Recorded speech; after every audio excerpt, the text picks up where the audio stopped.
அஸ்வின்ஸ் இனிப்பு காரம் பேக்கரி மற்றும் செல்வ உணவகம்.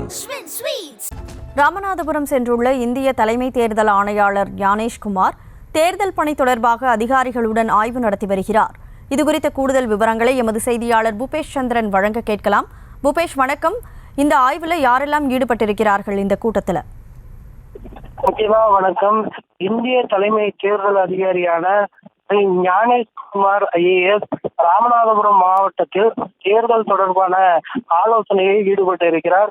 குறிப்பாக எதிர்வரும் 2026ஆம் ஆண்டு தமிழகத்தில் நடைபெறக்கூடிய சட்டமன்ற தேர்தல், அதே போல புதிய வாக்காளர் சேர்ப்பு, விடுபட்ட வாக்காளர் நீக்கம் மற்றும் பல்வேறு தேர்தல் குறித்தான ஆய்வு மற்றும் அது தொடர்பான நடவடிக்கைகள் குறித்து ராமநாதபுரம் மாவட்டத்தில் இருக்கக்கூடிய அதிகாரிகளோடு இந்திய தலைமை தேர்தல் அதிகாரி ஆய்வு கூட்டத்தில் ஈடுபட்டு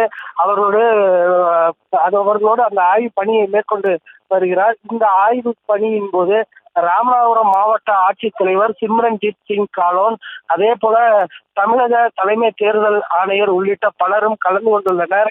ராமநாதபுரம் மாவட்டத்திற்கு வருகை தந்துள்ள இந்திய தலைமை தேர்தல் ஆணையர் அதிகாரிகளோடு ஆய்வு பணியில் மேற்கொள்ளப்பட்டு வரும் சம்பவமானது தற்போது இங்கு பரபரப்பாக பேசப்பட்டு வருகிறது.